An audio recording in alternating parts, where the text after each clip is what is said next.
안녕하세요. 오늘은 공리주의의 이제 현대적인 공리주의인 현대공리주의를 알아보도록 하겠습니다. 행위공리주의의 의미와 문제점. 자, 우리가 이전에 배웠던 벤담과 미래공리주의 있죠? 이거를 행위공리주의라고 합니다. 왜 그렇게 지칭하는지는 좀 내용을 볼게요. 공리의 원리를 개별 행위에 직접 적용하는 거예요.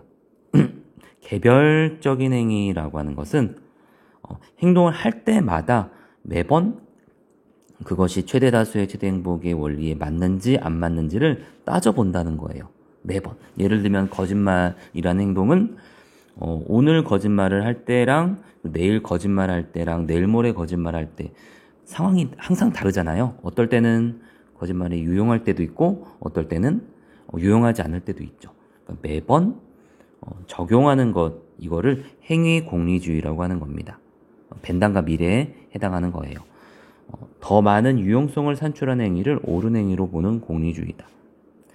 자, 문제점이 있어요. 개별 행위의 유용성을 계산하기가 어렵다는 겁니다.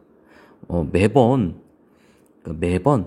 거짓말이라는 행동의 유용성을 어떻게 계산을 하겠습니까? 벤담 같은 경우에는 일일이 쾌락 점수 계산을 매기잖아요.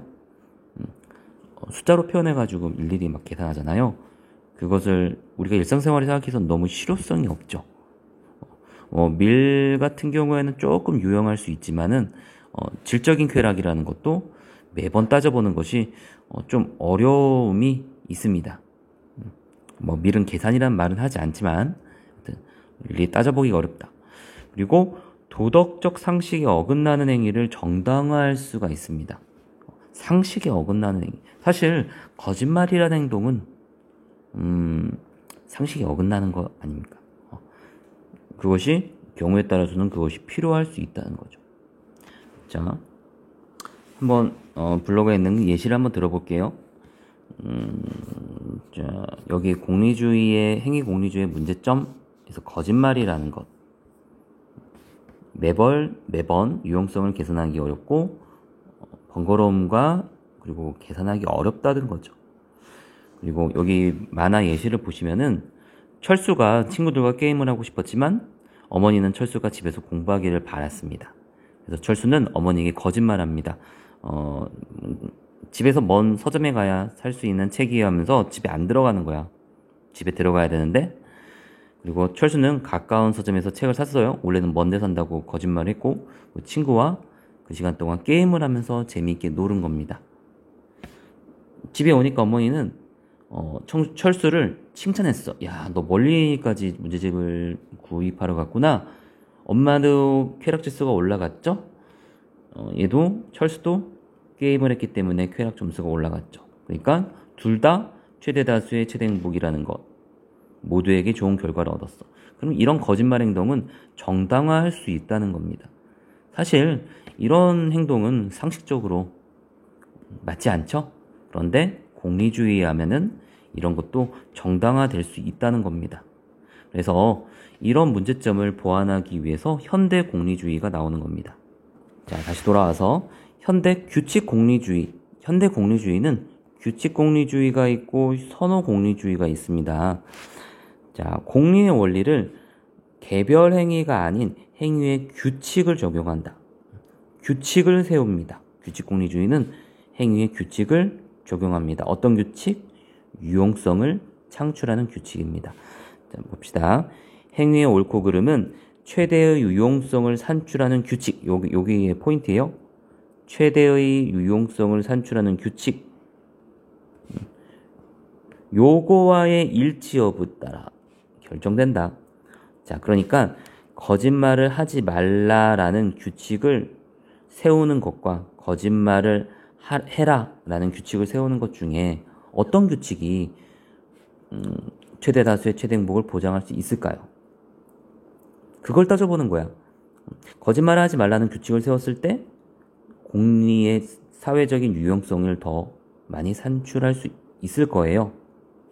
그러니까 거짓말을 하지 말라라는 규칙이 세워서 그 규칙에 일치하면은 옳은 거고 그 규칙에 맞지 않으면 그른 것이다 라고 따져보는 겁니다. 일단 규칙을 세운다는 점이 약간 칸트랑 비슷해요. 포인트는 유용성을 산출하는 규칙이다. 자, 주어진 상황에서 모든 행위의 유용성을 계산해야 하는 행위 공리주의에 비해 훨씬 경제적이다. 경제적이라는 것은 시간과 비용을 아낄 수 있다는 거죠. 행위 공리주의는 너무 번거롭고 시간이 많이 에너지가 많이 들어요. 근데 규칙 공리주의는 계산할 필요가 없잖아요. 한 번만 규칙을 세우면은 물론 유용성이 있는 규칙 세울 때는 좀 에너지를 투입해야 되겠죠. 그 다음에는 쉽죠. 구체적인 상황에서 좋지 못한 결과를 산출할 수 있고, 요거는 아래 내용을 보면서 설명할게요. 자, 요거는 뭔지 아시죠? 박세로이가 등장했던 이태원 클래스예요. 보시면은 폭력을 저지르고 있는 장근원이라는 학생이 있습니다. 친구가 있어요. 근데 다른 사람들은 방관하고 있는 모습입니다. 얘가 장근원이고 이제 박서준, 박세로이가 말립니다. 야, 하지마. 하지만 장근원은 얘를 막 괴롭히고 막 하는 학교 폭력하는 장면을 계속 보여줘요. 뭐 그러면서 너 간섭하지마. 네가 무슨 간섭이야라고 이렇게 얘기를 하는 겁니다. 그러자 박서준은 장근원을 때립니다. 진짜 이게 박세로이한테는 이게 어떤 최선을 다한 행동이라고 할 수 있겠습니다. 자, 그렇다면 행위 공리주의와 그리고 규칙 공리주의의 관점에서 박세로이의 행동을 한번 평가해 봅시다. 우선은 규칙 공리주의에서는 폭력에 대해서 뭐라고 할까요? 규칙 공리주의에는 평소의 행동을 일관적으로 제재하는 유용한 규칙을 정한다고 할 수 있습니다. 폭력을 허용하면은 사회적 혼란이 심해지니까 남을 때리지 말라라는 규칙을 아마 세울 겁니다. 그렇게 해야지 사회가 전체적으로 공리의 원리에 맞게 전체가 이득을 얻을 수 있기 때문이죠. 규칙 공리주의는 때리지 말라라고 하겠죠. 하지만 이런 특정 상황에서 박세로이가 얘를 때렸고 반 전체가 굉장히 이제 학교 폭력이 사라지고 그리고 얘도 만약에 반성해서 장근원도 반성해서 좋은 사람이 됐다고 해봅시다. 그러면 이 특정 상황에는 이렇게 때리는 행동이 유용성을 창출하는 행동이라고 할 수 있는 거죠. 그렇다면 행위 공리주의와 규칙 공리주의가 충돌하는 상황이 발생하죠. 그러면은 규칙을 적용할 건지 아니면은 행위 공리주의에 따라서 어떤 규칙과 예외적인 행동을 할 건지 그게 이제 충돌하는 갈등 상황이 발생합니다. 다른 예를 볼까요? 자, 이 분은 택시 운전수인데 규칙을 어겼어. 그래가지고 이제 경찰이 면허 정지 딱지를 끊어주려고 하는, 면허 취소를 하려고 하는 거야. 근데 이 사람이 택시 운전수인데 하소연 하는 거야. 만약에 내가 취소시키면은 자기 가족의 생계가 위협된다는 거예요. 그리고 이렇게 되면은 되게 피해를 받으니까 경찰 입장에서는 한번 봐주자, 경고하고 한번 용서해주자 하면은 택시 운전하시는 분도 이득이고 경찰도 어떤 죄책감에서 벗어나서 미안한 마음을 벗어날 수 있으니까 이득이고 전체가 오히려 봐주게 되면 택시를 운전하면서 가족들도 이득이니까 전체가 이득이 될 수 있다는 거예요. 행위 공리주의에 의하면 그때 이 상황에 의하면. 하지만 이 오른쪽 사람은 규칙 공리주의 입장입니다. 뭐냐면은 규칙이 가지고 있는 유용성이 더 중요하다는 거야. 만약에 한두 사람의 예외를 허용하면은 규칙이 무너져. 어떤 규칙이냐? 교통법규를 어겼으면은 벌금을 내리고 면허를 취소시켜야 된다. 그런 규칙을 세워야지 사회가 안전망이 보장된다는 걸 얘기합니다. 이 사람은 규칙 공리주의 입장에서 면허를 취소시켜라.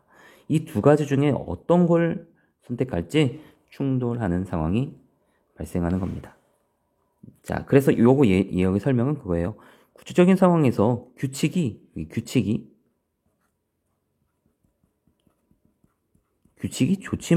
좋지 않은 결과를 산출할 수 있어요. 규칙을 너무 믿지 않아도 됩니다.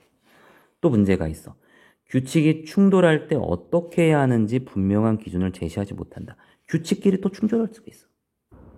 자, 그리고 규칙 규칙들 간에 충돌하는 상황이 발생할 수 있습니다. 인생은 아름다워 혹시 영화 보시면은 이 영화에서 이 남자 아빠가 아들을 위해서 거짓말하는 장면이 나옵니다.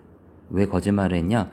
유태인 수용소에 와가지고 이것이 무슨 게임하는 거라고 해요. 이 게임에서 이기면은 잘 견디고 하면은, 그러니까 아빠는 수용소 생활을 잘 하길 바라고 있었죠, 아들이. 그래서 만약에 여기에서 게임을 수용소 생활을 잘 견디면은 나중에 탱크라는 선물을 준다고 거짓말을 합니다. 바로 아들을 위해서죠.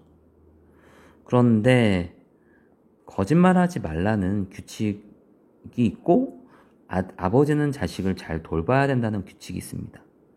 아들을 염려하지. 이거 둘 다 어떤 규칙 공리주의에 맞는 규칙이 될 수가 있어요. 이것도 유용한 규칙이고 아버지는 자식을 잘 돌봐라. 이것도 유용한 규칙이죠. 그런데 거짓말을 행동하는 것은 이 규칙을 충돌할 수가 있어요. 이때 거짓말을 하지 않고 진실을 말하면은 자식을 잘 돌봐야 한다는 규칙을 어길 수 있고, 아버지가 자식을 돌봐주기 위해 거짓말을 한다면 거짓말을 하지 말라는 규칙을 어길 수 있습니다. 자, 그래서 두 가지 규칙이 충돌하는 상황이 발생할 수 있습니다. 어떤 규칙을 할 것인가? 그래서 결국은 다시 행위공리주의 입장에서 특수상황의 유용성을 결정해야 될 겁니다. 영화에서는 거짓말을 합니다. 그래서 행위공리주의로 결국 돌아올 수밖에 없다는 문제가 발생합니다. 자, 그리고 현대 선호공리주의라는 것이 있어요. 행복을 쾌락으로 한정한 고전적 공리주의와 달리 더 포괄적인 선호라는 개념을 설명합니다. 자, 행위에 영향을 받는 당사자들의 선호를 최대한 만족시키는 행위. 그러니까 쾌락이라는 말 대신에 선호라는 말만 바꿔서 쓴다라고 생각하시면 됩니다. 자, 한번 예를 들어 볼게요. 자, 영화 매트릭스 장면에 보면은 인간이 캡슐 기계에 갇혀가지고 기계의 지배를 받는 거, 여기 인간들이 다 있어요. 기계의 지배를 받아요. 여기서 이제 가상현실을 보여주거든요. 이것이 진실이라고 믿으면서 생활을 합니다. 그런데 여러분 한번 생각해봐요. 가상현실에 있지만 엄청난 쾌락을 가상적으로 경험할 수 있다고 보는 겁니다. 한다고 생각해봐요. 맛있는 것도 먹고 정말 하고 싶은 것도 다 합니다. 하지만 가상이야. 그러면은 공리주의 벤담과 미래의 입장에서는 쾌락을 증진하고 고통을 줄이라라고 하고 있죠. 그럼 여기 안에서는 쾌락이 굉장히 증진되고 고통은 하나도 없습니다. 그러면은 여기 갇혀서 지내는 것을 찬성할 가능성이 높습니다. 찬성하겠죠. 하지만 여러분이 만약에 여기 갇혀 지낼래? 라고 하면 여러분에게 물어보면은 여러분이 쾌락은 확실하게 보장하는데 이게 좀 찝찝하죠? 그것은 쾌락으로 설명할 수 없는 또 다른 뭔가가 있습니다. 진실한 게 아니잖아요. 그러면은 쾌락이라는 기준이 아니라 다른 명칭, 즉 선호라는 기준으로 판단을 해봐야 돼. 즉 여러분이 여기에 들어가는 것을 과연 선호할까? 선호를 하지 않을 가능성도 크죠. 바로 그런 걸 말하는 겁니다. 선호공리주의는 쾌락이라는 그 요소만으로 보면은 사람들의 이상한 판단을 할 수 있다는 거야. 그러니까 선호라는 개념을 통해서 어떤 판단이 필요하다. 자, 그래서 선호는 쾌락보다 좀 더 포괄적인 가치다. 그래서 선호공리주의에 따르면 최대다수의 최대 행복을 만족하는 행위가 옳은 행위가 되기에 위 사고 실험에서는 기계에 들어가 살지 않겠다는 사람들의 선호가 많으면 그런 기계를 만들고 유통시키지 못하게 하는 법안을 만들게 할 수도 있습니다. 자, 선호 공리주의의 대표적인 학자는 싱어라는 사람이 있어요. 이 사람은 이렇게 얘기해요. 쾌락과 고통을 느낄 수 있는 모든 개체의 이익을 평등하게 고려해야 된다.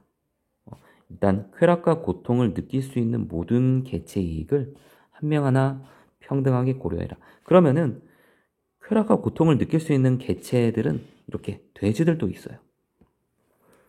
돼지도 쾌락과 고통을 느낄 수 있죠. 왜냐하면은 이렇게 돼지는 자신의 선호를 추구할 수 있어. 자기 선호에 대한, 자기 이익에 대한, 먹으면 맛있잖아요. 사료를 먹으면. 자기 이익에 대한 관심이 있습니다. 이거를 이익 관심이 있습니다. 또한 그렇게 추구할 기본적 권리가 있기 때문에 싱어는 쾌고 감수 능력, 쾌락과 고통을 느낄 수 있는 능력을 가진 모든 개체의 이익을 평등하게 고려해야 된다. 인간의 이익만 고려하지 말고 돼지의 이익도 고려해라. 자, 그래서 돼지도 인간처럼 뭐 똑같이 학교에 다니고 인간처럼 뭐 아파트에 살라고 하는 건 아니지만 돼지의 선호를 충족시킬 수 있는 그런 배려를 해줘야 된다. 라고 해서 싱어는 동물의 이익을 고려하고 동물의 해방을 주장하는 사상가가 됩니다. 자, 다시 한번 학습지를 볼게요. 선호공리주의 대표자는 싱어가 있습니다. 이익평등 고려의 원칙. 이익을 평등하게 고려해야 된다. 쾌락과 고통을 느낄 수 있는 모든 개체니까 동물도 포함되는 겁니다. 이익을 평등하게 고려한다. 인간뿐만 아니라 쾌락과 고통을 느낄 수 있는 동물에게도 공리의 원리를 적용해라. 그러니까 동물 사육시설이나 아니면은 동물을 기르는 고기를 얻기 위해서 동물을 기르는 곳에서도 동물의 편의를 좀 생각해 줘야 된다. 그래서 도덕적 배려의 범위를 확대하니까 환경 문제나 동물 보호를 해결하는 데 중요한 지침을 제공한다는 거죠. 이거는 벤담도 동물의 그 권리, 동물을 배려하는 걸 얘기했는데 싱어가 좀 더 자세하게 얘기하고 또 약간 뭔가 실천적인 입장을 제시합니다. 실천적인 활동도 많이 해요. 자, 여기까지 하겠습니다. 수고하셨습니다.